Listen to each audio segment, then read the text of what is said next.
Happy भाई दूज आप सभी आप लोग दोस्तों इधर बीच जियोपॉलिटिकल सिनेरियो बहुत तेजी से चेंज हुए हैं, उनके बारे में हम कुछ बात कर लेते हैं। डोनाल्ड ट्रंप ने अपने सेकंड टर्म में अब हाथ भारी रखने शुरू कर दिए हैं व्लादिमीर पुतिन के ऊपर। अब तक तो ट्रंप जो रशिया ऑयल ले रहा है उस पर सैंक्शन करो, पहली बार डोनाल्ड ट्रंप ने रशियन ऑयल कंपनीज पर डायरेक्ट सैंक्शन लगाए हैं और ये आगे चलकर खतरनाक होने वाला है। मैं इसके बारे में कुछ चर्चा कर लेता हूं, इस पर इंडिया का क्या इंपैक्ट होगा, क्या हो सकता है, उस सब बातचीत करेंगे। अंत तक वीडियो के साथ बने रहिएगा। सबसे पहली बात तो हुआ क्या है, रशिया के जो दो सबसे मेजर बड़ी कंपनियां हैं ल्यूकोइल और रोसनेफ्ट, इन दोनों के ऊपर यूएसए ने डायरेक्ट सैंक्शंस लगा दिए हैं, प्राइमरी और सेकेंडरी दोनों। मतलब कि अब इन दोनों कंपनियों के ऊपर सैंक्शंस तो रहेंगे ही, इनकी जो सब्सिडियरी कंपनियां हैं, मतलब इनसे जो जुड़ी हुई कंपनियां हैं, उन पर भी सैंक्शंस लगेंगे। यूएस के भीतर अगर कोई बैंक, कोई इंश्योरेंस कंपनी या कोई अदर ऑयल कंपनी इनके साथ डील करती है, उनके उनके पैसे, उनके दफ्तर, उनके ऑफिस सब फ्रीज हो जाएंगे, उनकी पूरी प्रॉपर्टी बंद कर दी जाएगी। और दूसरी बात, जो चाइना, इंडिया, टर्की, ये तीन ऐसे देश हैं जो अभी भी रशिया से भारी मात्रा में ऑयल परचेस कर रहे हैं। भले ट्रंप ये अपने ट्वीट्स में कहते रहे कि पीएम मोदी के साथ कन्वर्सेशन हुई है जिसमें उन्होंने बात की है कि वो रशिया से ऑयल परचेस करना कम कर देंगे या बंद कर देंगे, ये सफा सफा झूठ है। क्योंकि जब भी पीएम मोदी की कोई ट्रंप से बात होती है, मोदी तुरंत एक ट्वीट कर देते हैं कि had a wonderful conversation with president Trump, my dear friend, नहीं प्रेसिडेंट ट्रंप।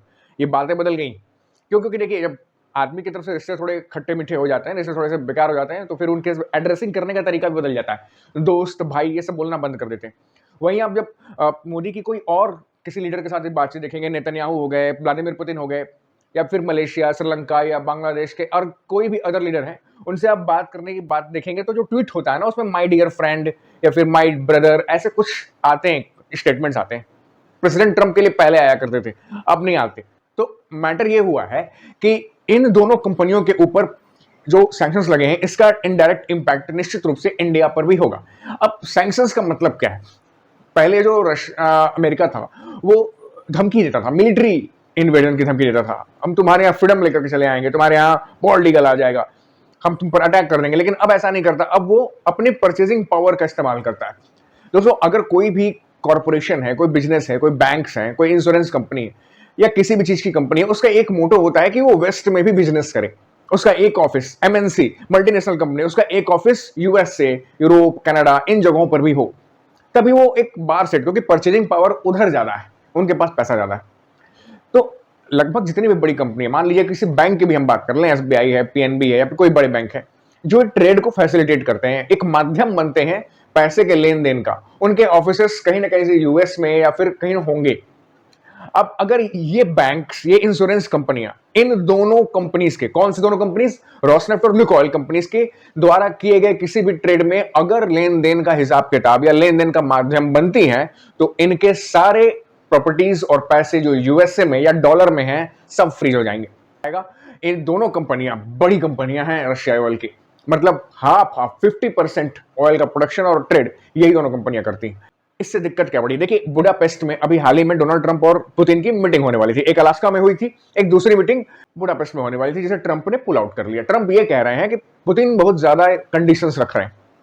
जेलेंस्की को बुलाया, जेलेंस्की से कुछ बात हुई, क्या बात हुई है अब इसके बारे में ऑफिशियल कोई स्टेटमेंट आया नहीं है, लेकिन जाहिर सी बात है, कई लोगों का, जो जियोपॉलिटिकल एक्सपर्ट्स हैं, उनका मानना है कि ट्रंप ने कह दिया कि जेलेंस्की जाओ, पुतिन को ठोको, मिसाइल्स वगैरह जो लेना चाहिए बताओ, हम देंगे। मेन मैटर क्या है, रशिया से क्या इसका रिएक्शन आया है? रशिया ने अभी अपनी एक आईसीबीएम का जो ड्रिलिंग है, वो वीडियो है, वो पूरी दुनिया के सामने रखा है। वो न्यूक्लियर कैपेबल मिसाइल है, एक तो इंटरकॉन्टिनेंटल बैलिस्टिक मिसाइल है, उसका लॉन्च प्रैक्टिस किया। अब समय आ गया है कि अगर इसकी जरूरत पड़ सकती है, यही चीज खतरनाक है। ये एस्केलेशन जो हो रहा है ना, ये दुनिया के लिए फायदेमंद नहीं। पुतिन तब तक ही इन सब चीजों को रोक के रखेंगे जब तक उन्हें लगेगा कि यूएसए खतरनाक मिसाइल्स और खतरनाक वेपन्स यूक्रेन को नहीं पकड़ा रहा है। देखिए, यूक्रेन के पास कैपेबिलिटी आ गई है थोड़ी बहुत, इतने दिन तक वो रशिया को झेल सकता है, तो अगर उसके पास वेपन्स आएंगे तो एक डैमेज पहुंचा देगा, मुझे लगता है मॉस्को तो। और वेपन्स लग रहा है कि मिल रहे हैं ट्रंप से, जाहिर सी बात है, खतरे का निशान है। अब इधर बीच इंडिया पर क्या होगा? देखिए, एक चीज हो सकती है, ल्यूकोइल और रोसनेफ्ट, ये जो दो कंपनियां जिनको यूएस ने सैंक्शन लगाया है, ये अपने ऑयल को ट्रांसफर कर दें उन रशियन कंपनीज को जो सैंक्शंस की लिस्ट में नहीं है। इंटरनल डील हो जाए कुछ, और इंडिया उनसे रशियन ऑयल परचेस कर ले। भाई, हमको तेल से मतलब है, तेल के ऊपर ब्रांडिंग थोड़ा ना है, वो तो उनको बेचेंगे, हम उनसे ले लेंगे। तो कुल मिलाकर के अब क्या हुआ है, भारत में जो इंडियन ऑयल कॉर्पोरेशन है, हिंदुस्तान पेट्रोलियम है, भारत पेट्रोलियम है, जो कॉर्पोरेशन इंडिया के जो ट्रेड कंपनियां, ऑयल कंपनियां हैं, उन लोगों ने इस चीज को वेरीफाई करना शुरू कर दिया है कि उनके किसी ट्रेड या डॉक्यूमेंट में रोजनेफ्ट और लुकोयल का डायरेक्टली कोई नाम तो नहीं है।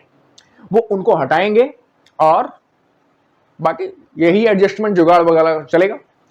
दूसरी बात क्या हुई है कि भारत के प्रधानमंत्री मोदी जी ने दूसरी बार ट्रंप के साथ मीटिंग अवॉइड कर दी, नहीं करनी आपके साथ मीटिंग। आसियान समिट में यूएसए के प्रेसिडेंट और भारत के प्राइम मिनिस्टर दोनों को बुलाया गया था। ट्रंप आ रहे हैं, कई लोगों को लगा था कि वहां मोदी भी पहुंचेंगे क्योंकि मोदी अब तक वो समिट अटेंड करते आए हैं और भारत का बहुत अच्छा पार्टनर है आसियान। आसियान जो वो साउथ ईस्ट नेशन है, 10 नेशन है, तो वो बहुत अच्छे संबंध है हमारे, उनके अच्छे खासा ट्रेड होता है भारत के साथ, तो मोदी उनको हैंड टू हैंड लेते हैं। लेकिन इस बार मोदी जी ने मना कर दिया कि वो नहीं जा रहे आसियान समिट में, वो वर्चुअली इसको अटेंड करेंगे, मतलब भारत में रह के अटेंड करेंगे। जाहिर सी बात है, पूरा मुद्दा यही है कि ट्रंप के साथ इनकी मुलाकात ना हो, क्योंकि देखिए ट्रंप का क्या है कि वो झूठ बहुत बोलते हैं।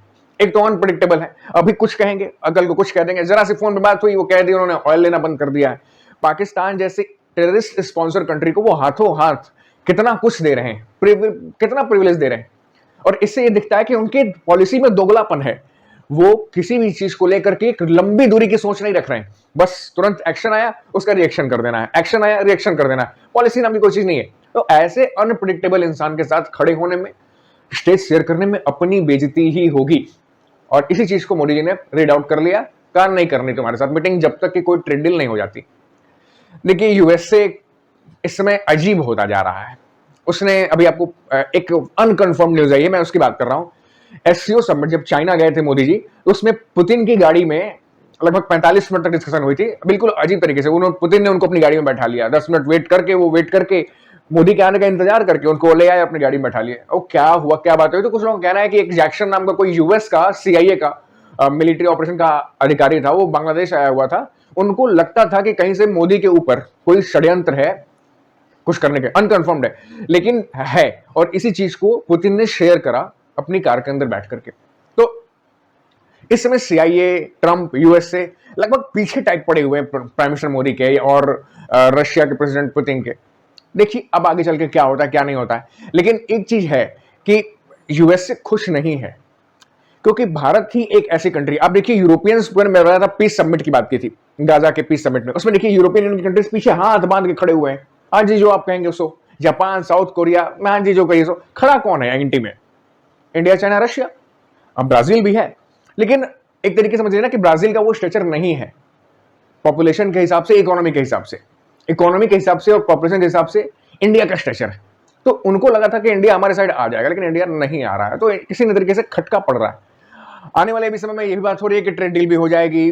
कुछ लोग कह रहे हैं कि अभी कंफर्म न्यूज इंडिया की तरफ से कोई नहीं आई है कि ऐसा कुछ हो रहा है, लेकिन लोग कह रहे हैं कि इंडिया ने जो नॉन जीओएम है, जो जेनेटिकली मॉडिफाइड मक्का है, सोयाबीन है, वो खरीदने पर राजी अपने आप को कर लिया है कि हाँ हम अमेरिका से आए हुए जो नॉन जीओएम है उनको हम खरीद लेंगे। अब ये कितनी सही है आने वाला समय आपको पता चलेगा, लेकिन ये सिनेरियो बहुत तेजी से बदल रहा है। अगर एस्केलेशन नहीं रुका, आने वाला समय खतरनाक हो सकता है, इंडिया को स्टैंड आउट करना होगा। जय हिंद।